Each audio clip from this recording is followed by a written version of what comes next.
All right, so we're going to start off by looking at 3.7. Okay, it's the last section in chapter 3.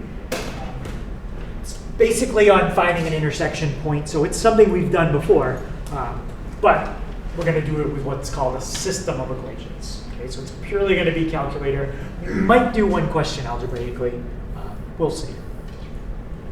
So just a reminder about what a system is. Okay, a system of equations is when you're solving more than one equation. Okay, solving a minimum of 2, and you're trying to find 2 variables. It can be more than 2, could be 3 or 4 variables. We're just going to do examples with 2.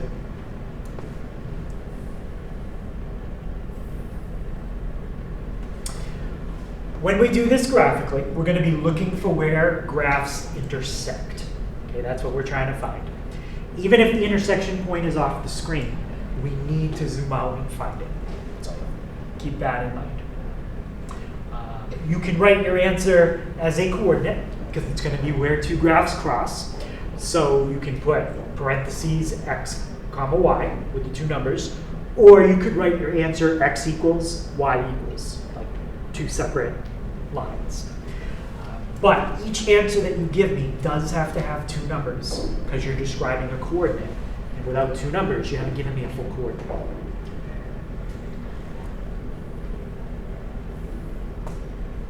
And that's what I just said to you. We're going to be looking for where 2 graphs cross. So before we graph something, we'll think about it a little bit and see if we can reason through like how many times or how many answers we could have. Because if you don't know what you're looking for before you graph it, how are you going to know if there's something off the screen you can't see? You got to kind of have a expectation going into the problem of what you're looking for. Jacob, can you just shut up?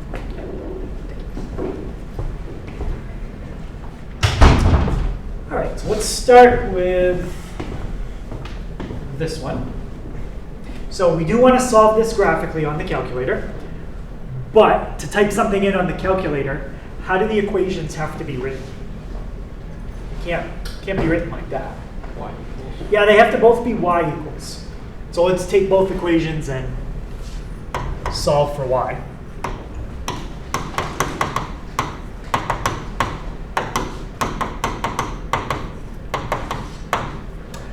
And Gianna, what would be my first step to solve the one on the left if I want to get y by itself? Minus 2x. Yep. So you minus the 2x from both sides, and as I do this, I'm trying to get it in y equals mx plus b, because I can tell at this point this one's going to be linear. And what would be your last step? How about Connor to get y by itself? You would divide the 3 both sides. Yep. Divide both sides by 3. And there's your first equation. Y equals negative 2/3 x plus 5/3. And Bryson, what about that second equation? What would be your first step there? Add 3x. Excellent. Yeah. So we're going to add the 3x to both sides. So that gives me 3x plus 21 on the right. And John, what would be my last step there to get y by itself? Divide both sides by 5. Yep, you're going to divide both sides by 5. So that'll give you 3/5 x plus 21/5. Don't worry about decimals. We don't have to figure out what those are. Great. Now we're going to put them both in, and we're going to look for the point of intersection. I said point, not plural, because we're graphing 2 lines. And if you graph 2 lines that have different slopes, how many times can 2 lines cross each other? Yeah, once. Just once. Okay, they're not curves, so they're only going to cross 1 time. This is how I type in something that has a fraction with slope. I do negative 2/3 in parentheses, and then plus 5/3. And for the bottom one, I'm going to do the same thing. 3/5 x plus 21/5. There's other ways you can type it in. That's how I do it. We'll do zoom 6. Remember, they're only going to cross one time. So if we can see where they cross, then that window's good. Okay, so what do we think there? Is that a good window? Yep. And how do I figure out where they cross? I don't want to guess. I'd rather have the calculator figure it out for me. Remember? Yeah. Second calc intersect. Second calc intersect. Yeah, because they only cross one time, you really don't have to be careful about where you put your cursor. That's where they intersect.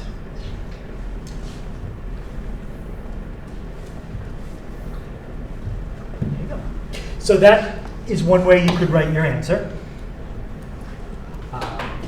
On the test, it could be set up like x equals, y equals, and then you just put your number in each box. Or it could just be set up as a single box where I just tell you to fill in a coordinate. Either way. Okay. Any questions on the first one?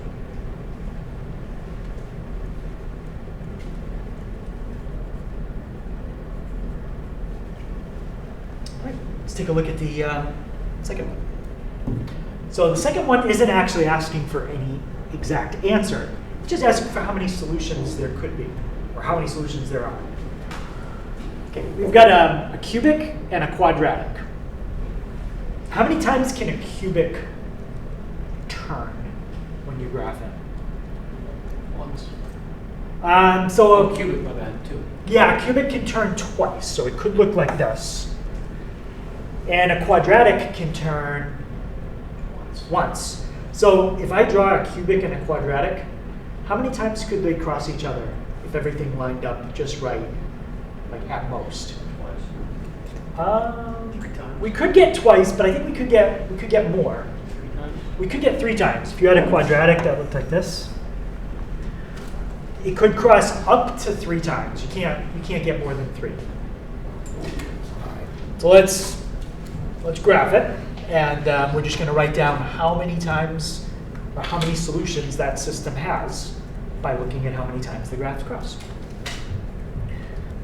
So negative x cubed plus 3x squared plus x minus 3, and negative 2x squared plus 5. Okay, I'm already on zoom 6, so I'm just going to hit graph.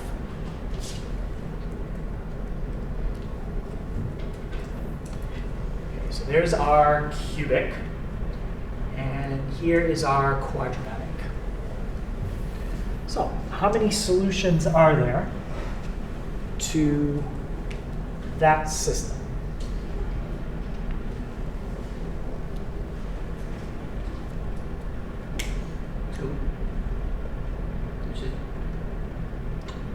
So my question is, how many solutions are there to the system? Yep. 0. So 0 means they never cross. Do the red and the blue graph cross each other? Yeah. Okay, then it can't be 0. 3.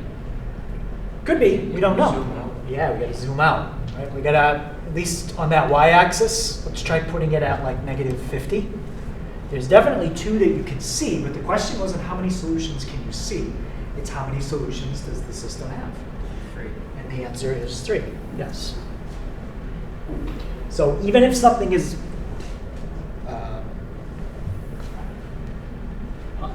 well, just look at it here. So even if something doesn't appear on the screen, it doesn't mean it's not there. You have to still count them. So this particular problem has 1, 2, 3 intersection points, which means there are 3 solutions. And that's the answer. So we kind of knew to make sure we looked for at most 3, because a cubic and a quadratic could cross 3 times. And if you look at this section, they're kind of getting closer as you go down. I think you can tell in the bigger version a little bit easier. They are getting closer. And a cubic will always be steeper than a quadratic. So in the long run, the cubic is going to start dropping down faster than the quadratic, which is going to cause them to cross. Any questions on why there were 3? Okay, and last one in this section. So this one they want us to solve graphically and algebraically. Okay, a couple different methods you can use when you're solving a system algebraically. Substitution is one, elimination is another. Which one of those 2 methods would work extremely well here?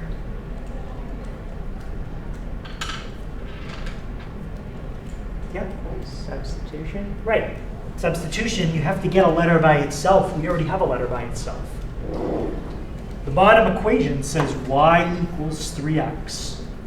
So take what the bottom equation says and substitute that into the top. Change the y in the top equation to what the bottom equation tells you y equals. And then we would have 3x equals x cubed minus x. That's a cubic equation.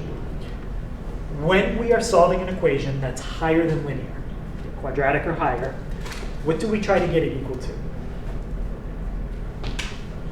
Yep. 0. Yeah, we always try to get it equal to 0. So let's bring the 3x over to the other side. I had a -1, and when I subtract 3 from that, now I have -4. And what could we factor out from both x squared and -4x? Let's see what they both have in common. Yeah, yeah, both have an x in common. So if we factor out what Matt just gave us, we've got x times x minus x squared minus 4. I'm sorry, I copied that wrong right there. So if you're wondering why I put it 2, I didn't mean to. I was thinking ahead to the next step. Okay, so we factor out an x, and we're left with x squared minus 4. And now x squared minus 4 is going to factor again.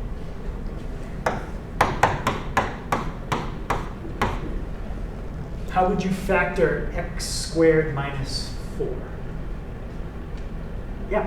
Maybe x minus 2, x plus 2. Yep, perfect. X minus 2, x plus 2, and now you have completely factored it.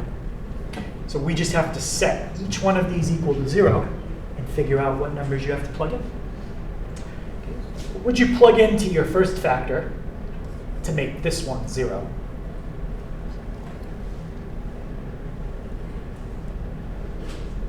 Yeah, nice. 0.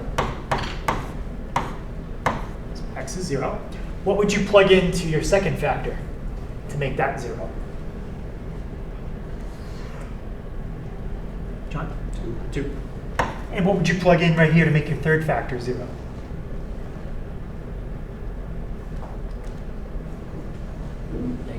-2. So those are your 3 x values that you can plug in, and it makes it come out to 0. Now, we found the x's, but we're solving a system.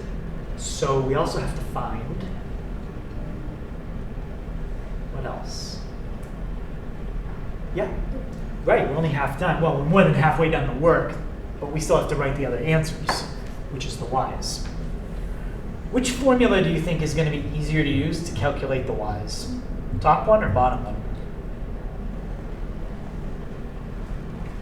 Oh, Brayden, what do you think? Yeah, the bottom one is an easier formula. It says just take the x value and triple it, and that's your y value. So what would our y value be for plugging in 0 for x? Caleb, what would be our first y value? 0. 0, yep. And when I plug in 2 for x, I would get 6. 6. And Joel, how about when I plug in -2 for x?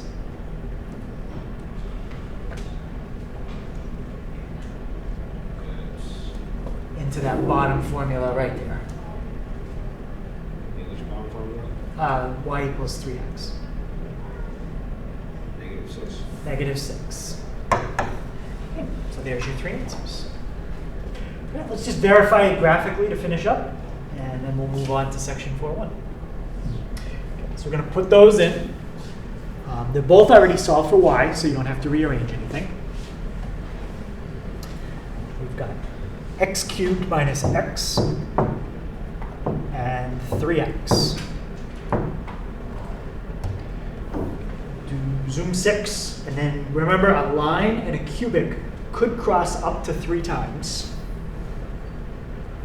And this one does. It crosses 3 times. To find all 3, you can't do them all at once. You'd have to do second calc intersect 3 times. Okay, I'll just do the one over in the upper right. And that one gives me an intersection point of 2, 6. That's this middle one right here. If you do it 2 more times, you get the other 2 answers. Okay. So any question on how we solve that one algebraically, by factoring it, or graphically?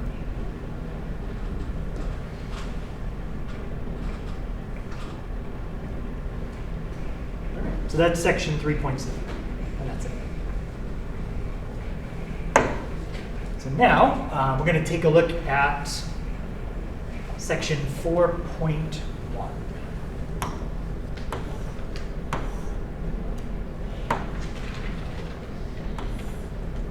Okay, and there might be one thing we don't get to today, and we'll probably do it tomorrow. We'll see. So we're going to look at what are called rational functions. So in chapter 3, we studied polynomials.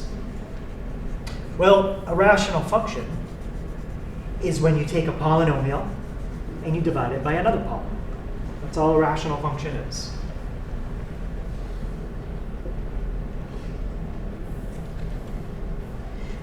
Here's a couple examples to help it maybe make sense. Those are 2 examples of rational functions. In f of x, you've got a quadratic over a linear. In g of x, you've got a quadratic over a quadratic. Those are what we call rational functions. So, polynomial on top, another polynomial on the bottom. The only polynomial that you cannot use for the bottom is a constant polynomial when the constant is 0. If you did that, you'd be dividing by 0. So you can't put a 0 in the bottom. But you can put anything else. There's no imaginaries, so we're not dealing with imaginary numbers at all. And there's also no square roots with variables underneath the square root. If we had variables under square roots, that wouldn't be a polynomial. And we have to have a polynomial divided by a polynomial.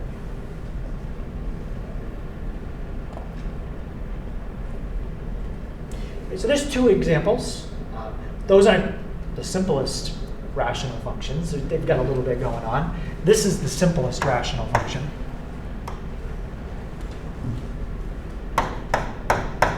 One over x. Okay, we'll talk about that one in a little bit. That's called the reciprocal function. And it's the simplest rational function you can have. 1 in the top and just an x in the bottom.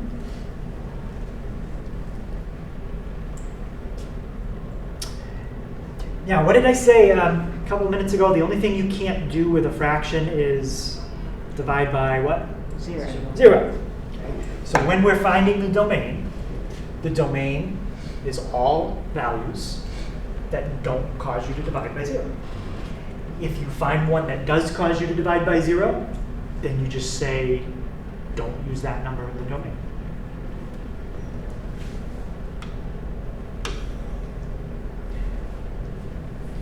Let's try this one. It says find the domain. And I think it's the first one I wrote on the board on the last page. X squared plus 1 over x minus 3. Is there a value you could fill in for x there, and it would cause you to divide by 0? Yeah, 3. So if you want to write this in words, the domain is all reals except 3. Okay, there's a couple different ways we can write it. That's in words. Let's say you wanted to do it as a picture. Here's your number line.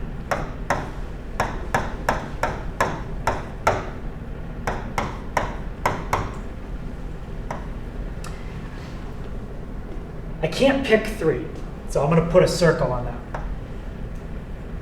Can I pick numbers lower than 3? Yes. Yeah. Can I pick numbers higher? Yes. Yes. I just can't pick 3. So there's your answer as a picture. So there's 2 different ways. Okay. Third way is using what we call set or interval notation. That's where you use the bracket and the parenthesis, and sometimes you need that U symbol in the middle. Let's look at our picture. Is that purple line that I drew, is it connected? No, how many pieces is it in? 2. So then, when we describe this in interval notation, we have to describe it in 2 separate pieces. Let's start with the first piece. Okay, we'll call the piece on the left 1. We'll call the piece on the right piece 2. What's the lowest number that's in the first piece? Negative infinity. Can you ever reach negative infinity? No. What's the highest number in the first piece, but it doesn't include this number? 3. So we use a parenthesis because we cannot include it. That describes everything in the first section. Or you're also allowed to pick numbers in section 2. What's the lowest number in section 2? 3, include it or not including it? Can't include it. And what's the highest number in section 2?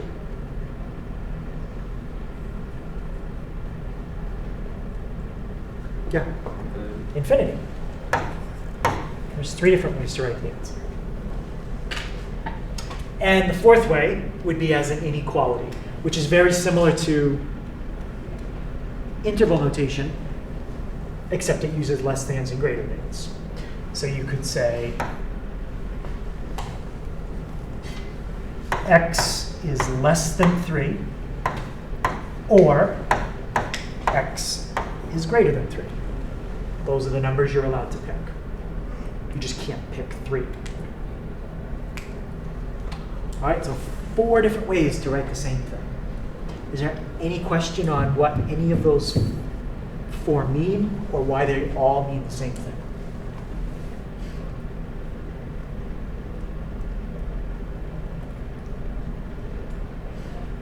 Okay. So let's try this one. I'm not going to write it in all 4 ways. Maybe we'll try it this way. That's the interval or the set notation for this one. Okay. What is it that we need to make sure we avoid doing?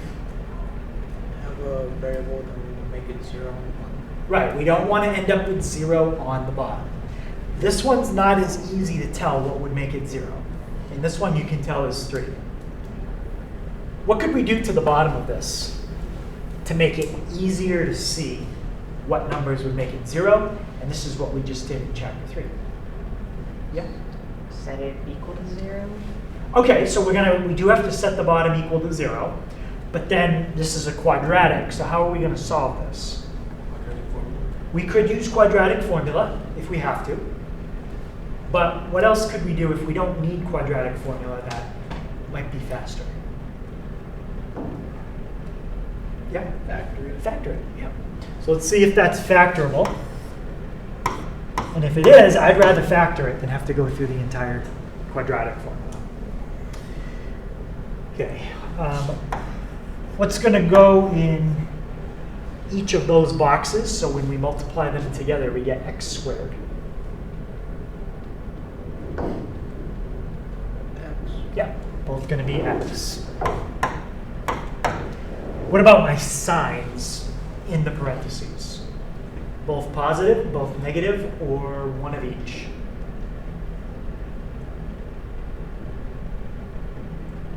One of each. Yes. You need one of each because when you multiply whatever two numbers you tell me to put here and here, they have to multiply together to give you a negative. The only way that happens is if you do one of each. And now we need two numbers that multiply to give us 2. 1 and 2. 1 and 2. It does make a difference which one we do where. Let's try 1 and 2. If we multiply it out, we get x squared minus 2x plus 1x. Negative 2 plus 1 is negative 1x. So that's not right. Small thing I have to change. What do I have to change to fix that?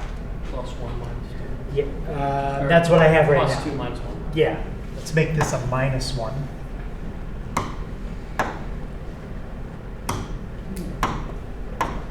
Now we get 2x, take away 1x. 2 take away 1 is 1. Perfect.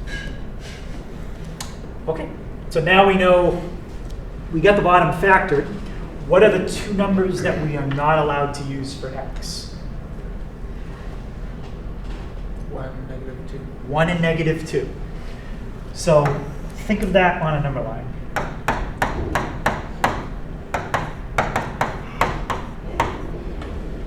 You can't use 1, and you can't use negative 2.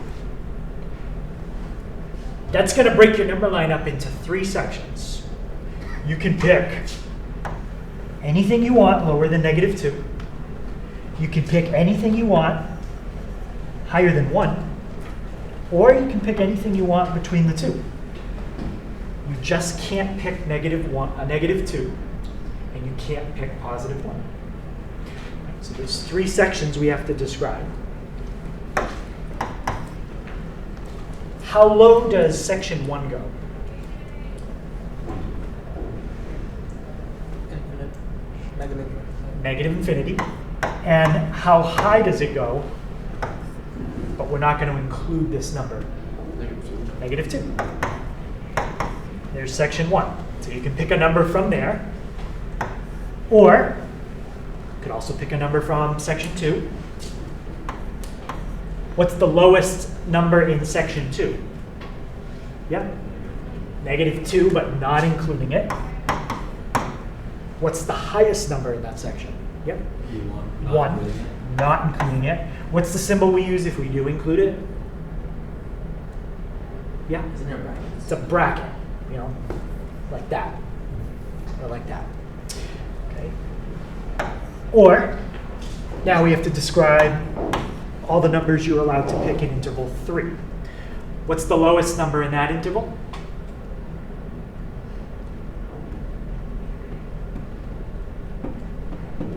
Yep. 1. And the highest? Infinity. Infinity.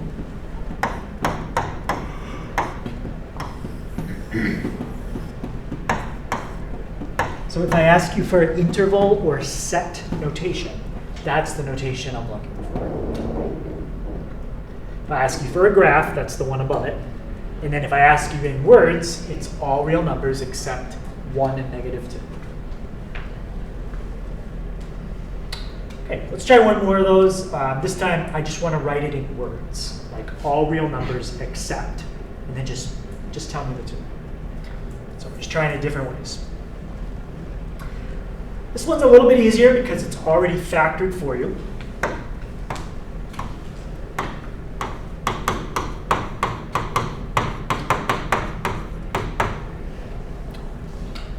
So what would be the number or numbers I'm not allowed to use for x in this problem?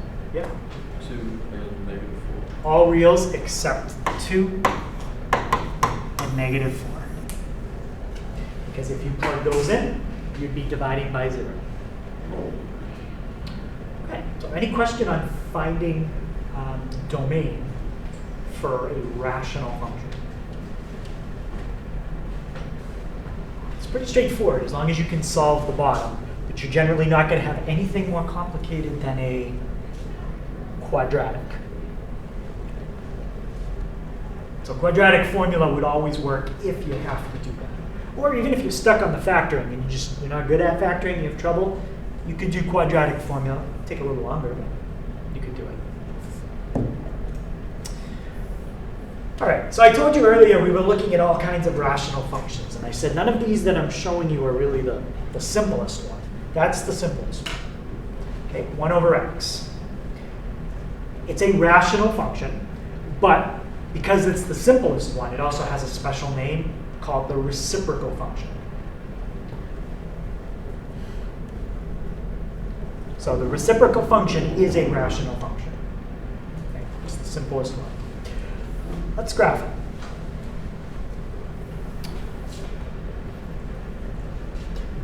Now, when we graph it, these kinds of functions the calculator has trouble with. It doesn't do a good job graphing rational functions some of the time.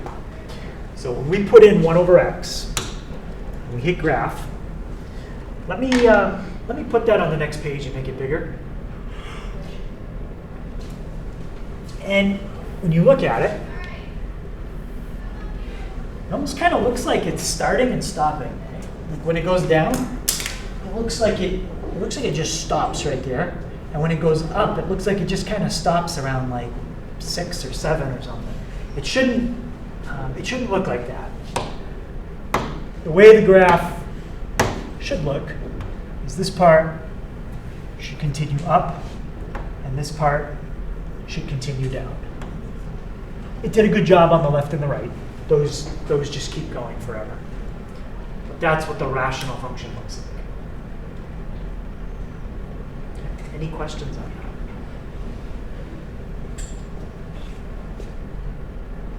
Okay. So let me put that up there and let's do this.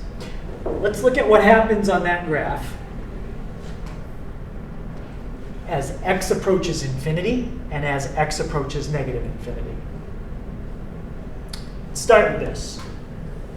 As x approaches infinity, what direction is infinity on the x-axis? It's to the Right. It's to the right. So this means as you head to the right, what's happening on your graph? So trace along the blue and keep going to the right. It's closer and closer to 0. It gets closer and closer to 0. And we can confirm that if you go to your table and just pick some values to plug in for x. If you plug in 50, you're close to 0, 0.02. If you plug in 200, now you're even closer, 0.005. If you do 4,000, you're at 0.00025. Okay, very close to 0. But are we ever reaching it? No. Because the graph is 1 over x. You can't reach 0. If I take 1 and I divide it by 1,000,000, it would be small. Okay? But would it be 0? No. This fraction will never be 0, no matter how big of a number you divide by, but it approaches 0. And the same thing happens on the other side. The difference is on the right, you're coming down towards 0. On the left, you're coming up towards 0. So as you go on the left side, you're always just barely underneath it, like negative 0.002. When you have a number that you get close to, but you never reach, okay, that's called an asymptote. It's a number that you continue to get closer and closer and closer to as x gets bigger and bigger and bigger, but you never actually reach that number. It's like walking halfway to the wall, and then halfway, and then halfway, and halfway again. You never actually get there. You just get closer and closer each time.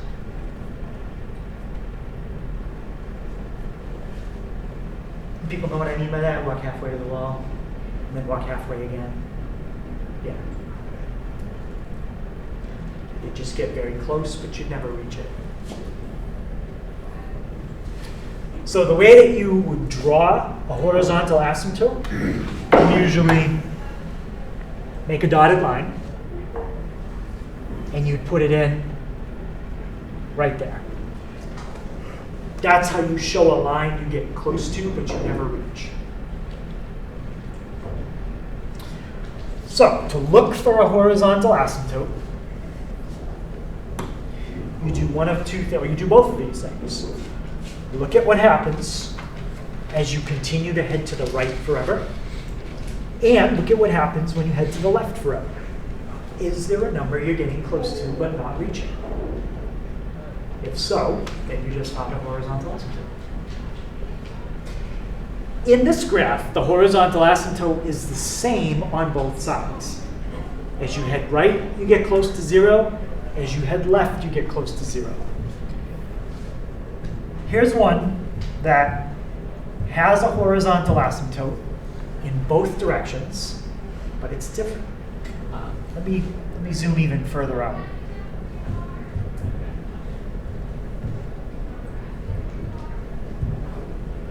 Okay, I'm not worried about what the horizontal asymptote is. I just want you to see that as you continue to head to the right, it's leveling off at a number.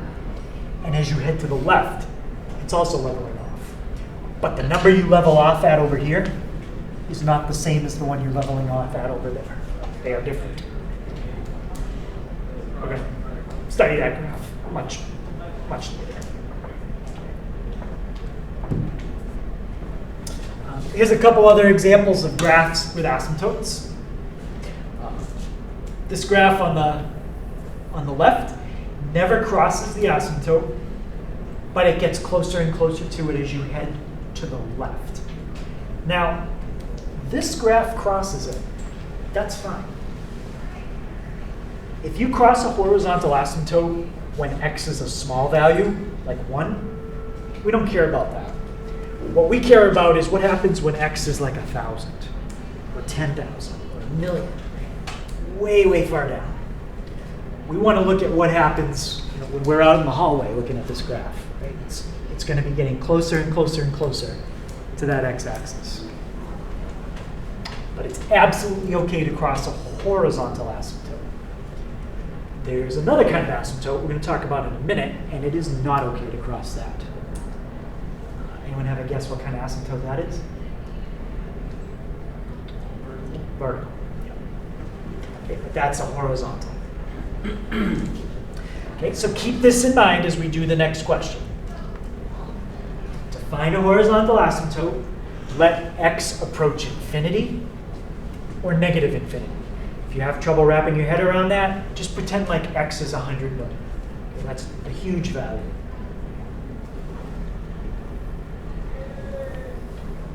So let's find the horizontal asymptote of this. Okay, first of all, horizontal asymptotes, any asymptote, has to be an equation. How do you write the equation of a horizontal line? Is it x equals, or is it y equals?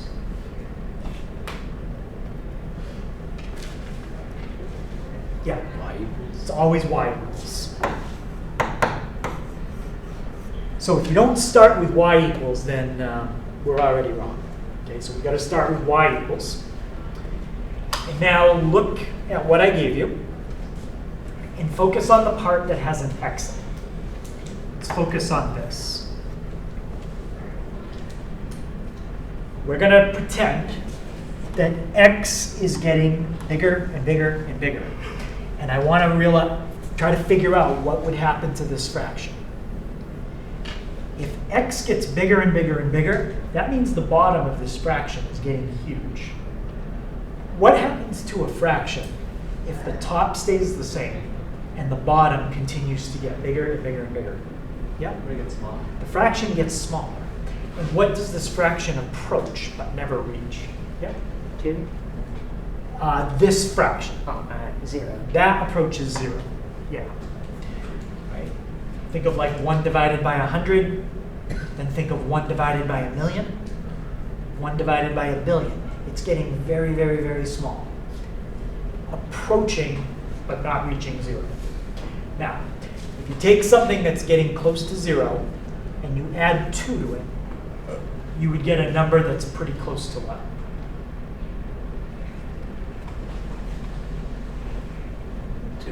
You'd get a number very close to, but never reaching 2.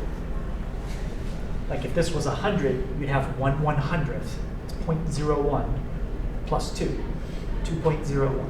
Very close to 2, but never reaching it. If this was negative 100, you'd have negative 1/100th plus 2. That's negative 0.01 plus 2, 1.99. So it's getting very, very close to 2. But it will never reach. Any question why the horizontal is 2? Try one more before we look at vertical. So 1 divided by x minus 3. Again, focus on the part of the problem that has an x in it first. If x continued to get bigger and bigger, what would this fraction approach? 0. Anytime you have a constant in the top and you have a variable in the bottom, it always approaches 0. I don't care if this constant was a 1 or 5, it doesn't matter. If you take a fixed value and divide by something infinitely large, you're going to get a very small answer, approaching 0. Okay? And if you take something that's very close to 0 and subtract 3 from it, you'll get an answer very close to what? 3. -3. Very close to -3. So how would we write that as a horizontal asymptote? Y equals -3. Right, you've got to have y equals a -3. Because once we talk about vertical asymptotes, that's going to start with an x instead of a y. Any questions on those two?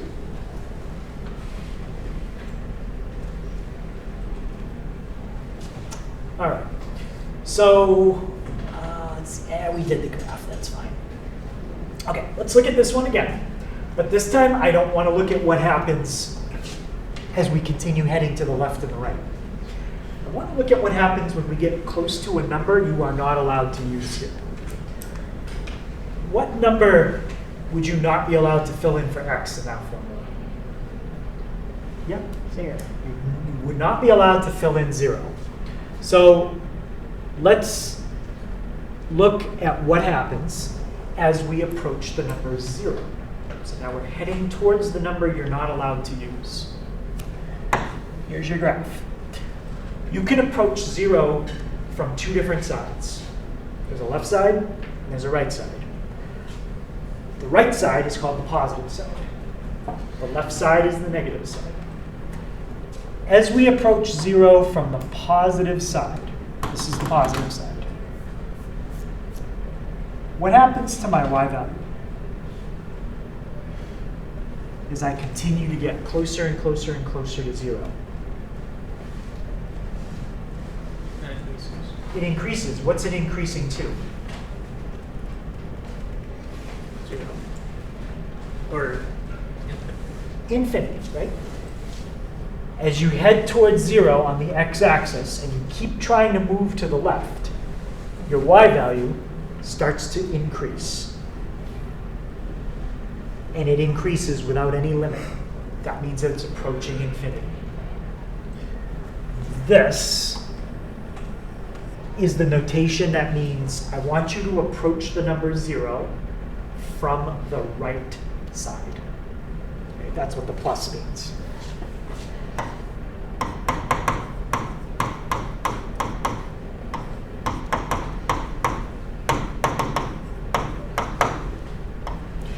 you're dealing in 2D and you have a value, there's always two ways you can come at the value. You can either come at it from the right side, or you can come at it from the left side. Let's come at it from the left now. So I'm on the left. As I continue to approach 0 from the left side, and I keep getting closer and closer, what happens to my y value this time?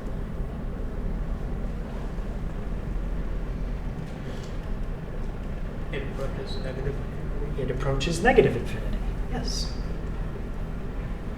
So this means as you approach 0 from the negative side. Negative side is always left side.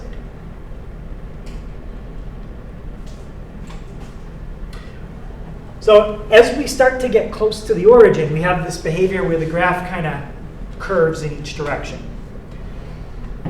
If that happens, you have what's called a vertical asymptote. And the way we would show the vertical is just like this.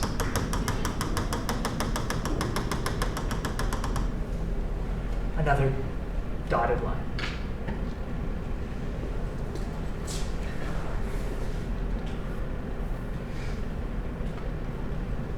So the way that you can tell something is a vertical asymptote, if you find a number that you think you're getting close to, but you're never reaching, look at what happens as you get close to that number. If it helps, you can even use your calculator. Let me put back in what we had. 1 over x. Pick a value that's really close to 0, but not 0. If you do 0, you're going to get an error, because you just tried to divide by 0. But let's do like 0.01. We're up at 100. Do 0.0001. You're up at 100,000. If you do like negative 0.001, you're at negative 10,000. So you can see as you get close to 0, your y value is going kind of crazy. It either goes way up or it goes way down. Infinity or negative infinity. All right, so how do you tell where your vertical asymptote is? It's kind of what we were doing right here. The vertical asymptote is the number that would cause you to divide by 0. So if you know how to find your domain, you automatically know how to find the vertical asymptotes. It's the same thing. The vertical asymptotes are all the numbers that you are not allowed to use in the domain.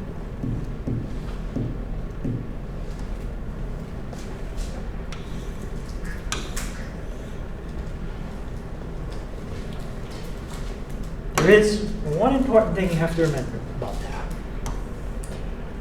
The vertical asymptotes will always be where the denominator is 0 as long as you don't have any common factors. A common factor will mess that up. So you have this.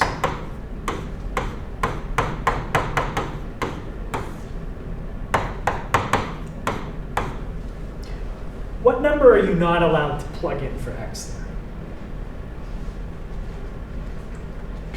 3. Okay. Let's graph it, and let's try to plug in 3 and see what happens. So x minus 3, x plus 2, divided by x minus 3. I have an extra parenthesis. That's okay, actually, I need it. Just like that. So I put the entire numerator in parentheses, and then I put each factor. What number did we just say you can't plug in? 3. So if I plug in 3, yeah, I get an error. So that's definitely right. But error doesn't tell you the whole thing. Error can mean one of two things. It can mean there's a vertical asymptote in the graph, or it can mean there's something else in the graph that you can't see on the calculator. Does anybody remember what we called that?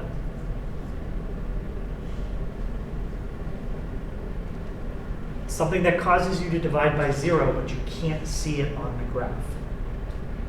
The graph has a break or a gap. Yeah, we called it like a hole in the graph. So this particular graph would not have a vertical asymptote. There's a common factor in the top and in the bottom. When you plug 3 in, you get 0 in the bottom, but you also get 0 in the top. That's kind of a special case. So you're not even going to notice anything when x is 3. It's going to look like it goes right through it without a problem.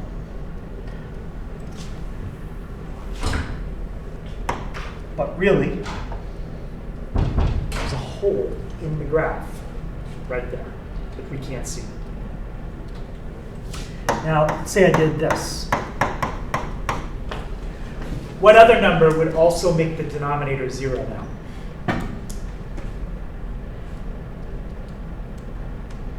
Yeah, -4. -4. Is there a common factor of x plus 4 in the top?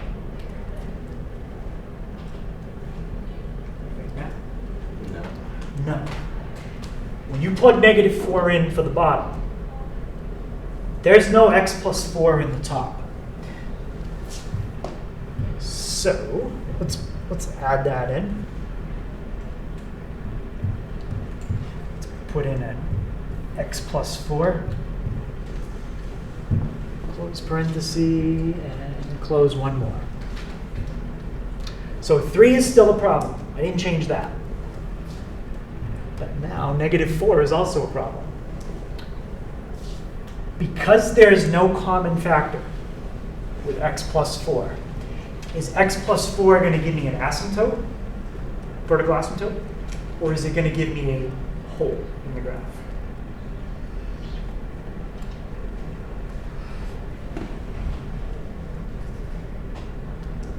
Which one do you think?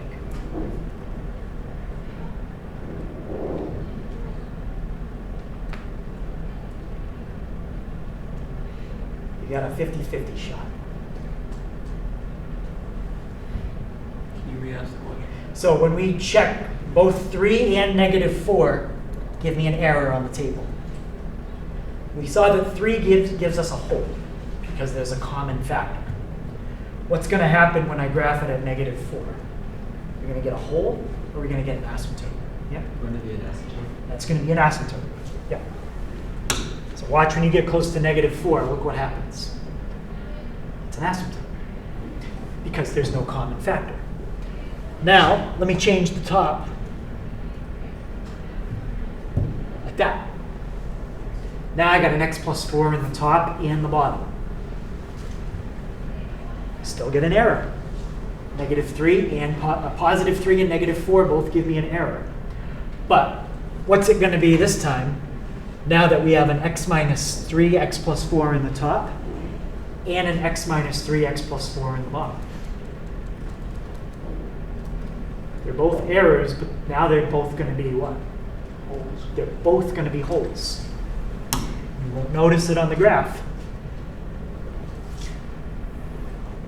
But there is a hole at +3, and there's another hole at -4. But you can't see it.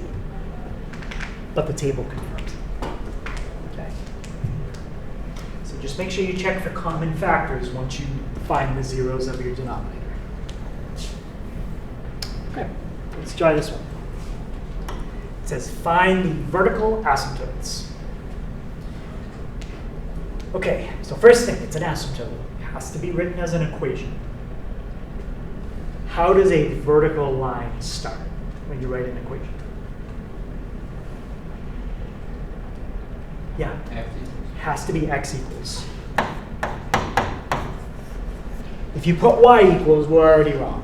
Okay, even if you get the right number, that's horizontal. And in this case, it would be x equals. -1/2. So that's the value. If you plug that in for x, you divide by 0. Remember that we're trying to find when the denominator is 0. So 2. 2. Now, is there an x minus 2 in the top of the fraction? No. No. So then there's no hole. Right? If there was an x minus 2 in the top, you would get a hole. There's no x minus 2, so you do get a vertical asymptote. Try more of those. Find the vertical asymptote. Make sure you start out with x equals. And what would it be in this case? Yeah, -3. -3. Find the value that would make the denominator 0. If you plug -3 in right there, -3 plus 3 would make it divide by 0. That -1, that doesn't have anything to do with the vertical asymptote. This would affect the horizontal, but they didn't ask for that, so we can ignore it. Okay. Any question on finding the vertical asymptotes?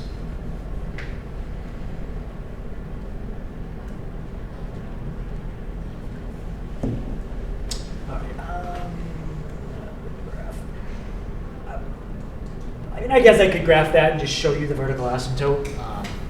The only thing you could really mess up with the graph is not using parentheses in the bottom. So when you type it in, do it just like that. And the vertical should be right at 2. Let's graph it and see. Okay. And if you put in a vertical line,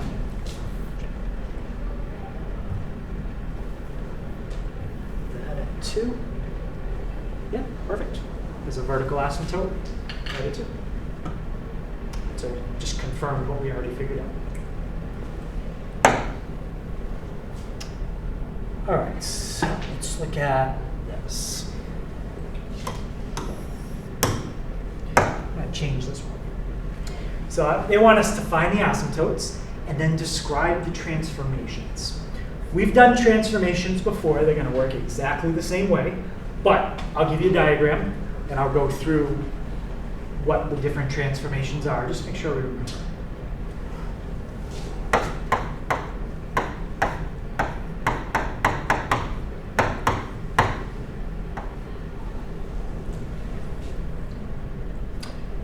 So to describe the transformations, you're going to have something like this.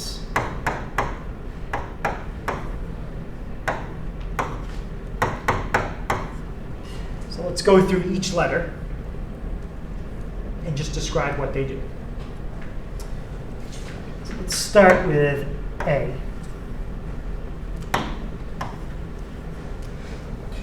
A is inside. When I say inside in this, I mean in the bottom of the fraction.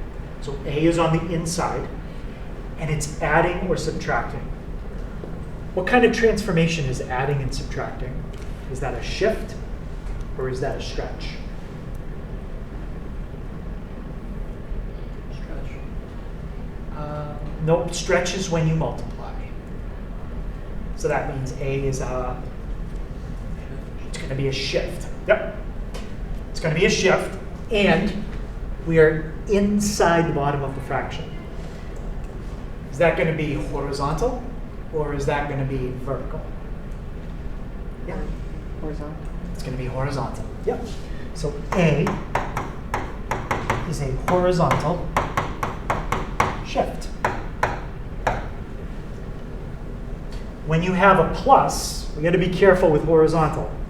Which way does plus move the graph? To the left. Okay. Plus moves it to the left. You wouldn't think that, because to the left is the negative numbers. It's backwards. Plus moves it left, and negative would shift it to the Right. to the right.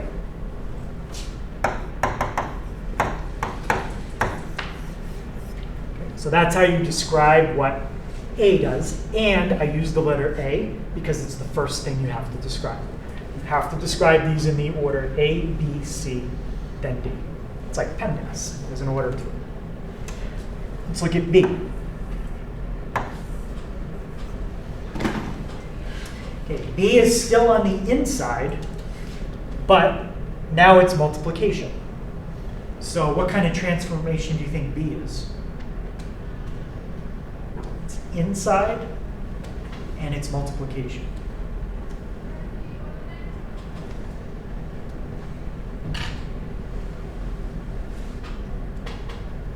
Stretch. Yep, what kind of stretch? Horizontal. Yes, B is a horizontal stretch. And this is also backwards. So as an example, let's suppose B was 3. You might think, oh, 3 makes it 3 times as big. Nope, makes it 3 times as small. So if B was 3, you would say horizontal stretch by factor of 1/3. That's how you would describe it if B was a 3. Let's say another example, B is 1/2. Again, you might think, oh, a half. Half means it's going to be half as big. Nope, it's going to be twice as big. So it's the opposite. This is a horizontal stretch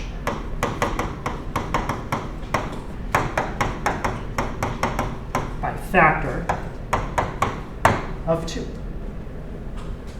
So that's what B does.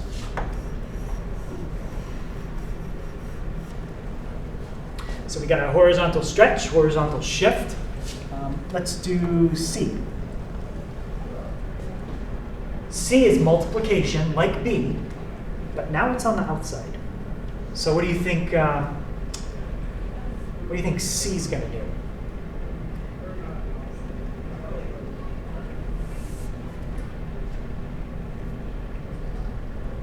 Vertical stretch. Yep, it's multiply, which means it's a stretch. It's outside the denominator, which means it's vertical. Vertical stretch. And there's nothing backwards about this one, so I'm just going to do one example. If C is 2, that makes it twice as tall. It's a vertical stretch by factor of 2.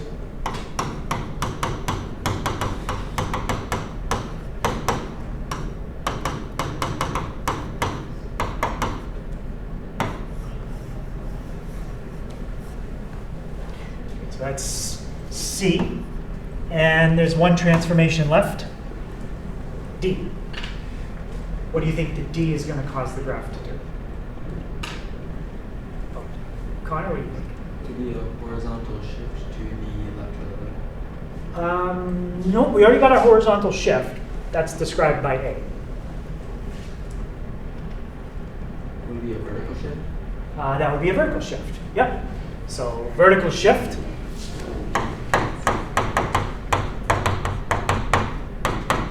And there's nothing backwards. Positive is up, negative is down.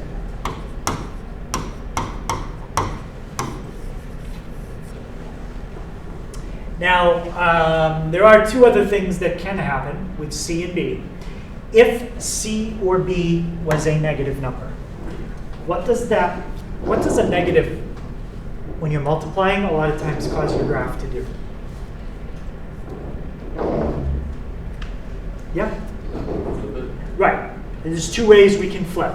We can flip horizontally, which means left to right, or we can flip vertically, up to down. If we flip horizontally, that would look like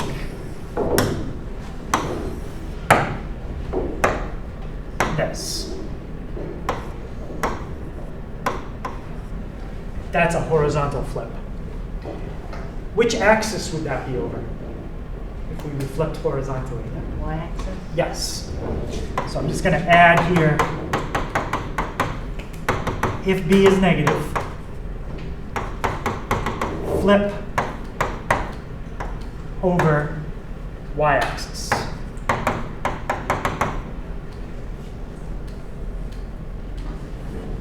And then we'll do the same thing right here. If C is negative, flip over. When C is negative, that's a vertical reflection. That would look like this. Flipping up to down. Which axis would that be when you flip vertically? You're going to be flipping over x-axis.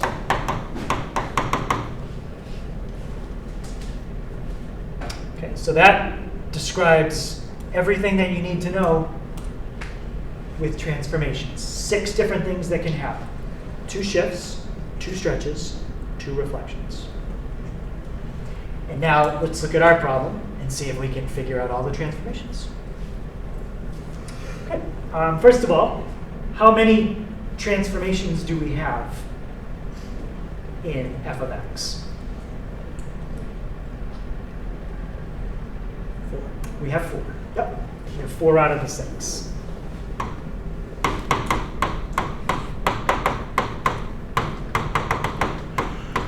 Make sure when you list them, you go in order from A to D, alphabetical order, A, B, C, D. What number are we going to focus on first in f of x? Yep. Yep. I'm going to focus on the +3. And can you tell me what the +3 is going to do? Shift 1, 3. Yep. Shift left 3. Good. Okay. What number do we focus on for our next transformation?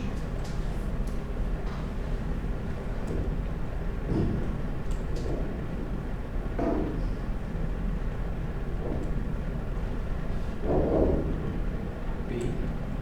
B, and what number is that in our case? 2. 2. What's the 2 going to do? Stretch. Horizontal stretch. Horizontal stretch. Need a little more. By a factor of 2. No, not by a factor of 2.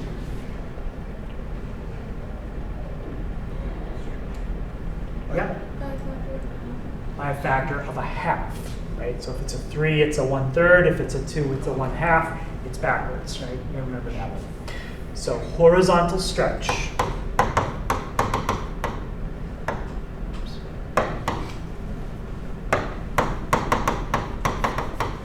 By factor of 2. Okay, third transformation. What number are we going to focus on 3. for ours? We already dealt with the 3. I already did. My bad. 3's done. 2's done. 4. We got to focus on the 4. And how would we describe what the 4 is going to do? Vertical stretch. By factor of 4. Yep. So vertical stretch by factor of 4. Okay, and notice there were no negatives on the B or the C, so you didn't have to deal with any flipping. What's going to be the last number we focus on?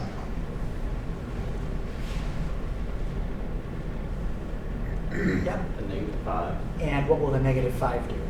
Vertical shift of 5 down. Yep. So we're going to shift 5 down.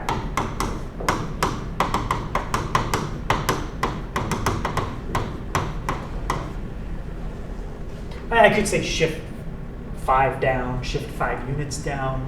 It's the same thing. All right. And now the last 2 things they want are the asymptotes. Let's start with the vertical. Okay, the vertical asymptote, how do we find that? It's kind of the same way we find something else.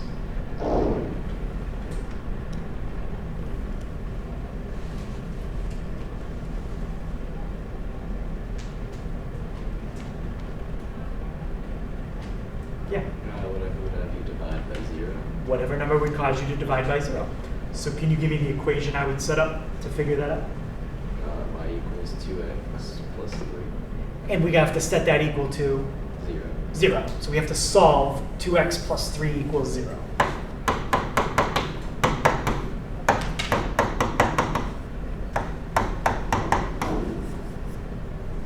Okay. So my vertical asymptote would be at, yep, -3 over 2. -3/2. Okay, so there's your vertical. And horizontal, when we write the answer, it always starts out with what letter?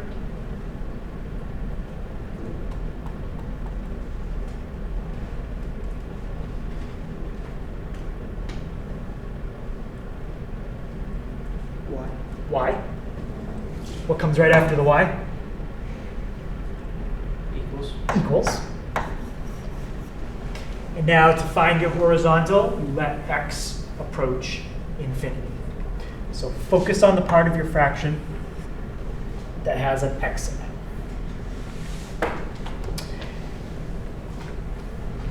If x is a huge number and you double it, what would you get? If you take a huge number and then double it.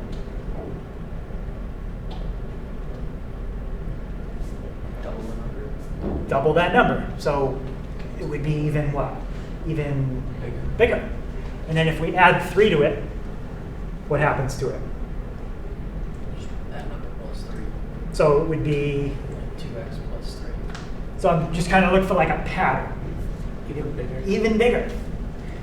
So if we take 1 and we divide by a huge number doubled and then we add 3 to it, we're going to still have 1 divided by an even bigger number.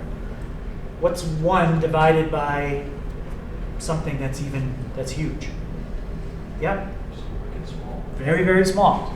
And it's going to get, this will get very close to what? 0. Okay. If x is 1,000,000, that's 2 times 1,000,000, that's 2 million plus 3. 1 divided by 2,000,003, very small. If we take something that's almost 0 and multiply it by 4, we get an answer very close to what? Something that's, Restate it. take something that's almost 0 and multiply it by 4. Almost 0 times 4. Almost 0 times 4. Yeah, what would that be? A small number. How, very close to what? 0. Very close to 0. And take 0.00001 and times it by 4. Now you have 0.00004. Still very small. It's almost 0. And if you take something that's almost 0 and minus 5 from it, what do you get? Something that's just less than -5. Yeah, something is very close to -5, whether it's -5.0001 or -4.999. You're going to get something extremely close to -5, but you will never reach it. That's your horizontal asymptote. So the horizontal usually just ends up being the number that's at the end. The vertical, you got to do a little bit more work. You got to set this equation up and solve. But it's not a very long one. All right, any question on that? So the last thing in the section is the mixture problem. We'll look at doing that when we go over the homework. So the 207, that's from the intersection problems. And then the page 222, that's on what we just talked about with all the asymptote stuff. So it is different than what's on Schoology. Okay, so just make sure you write that down, and we'll go over that first thing tomorrow.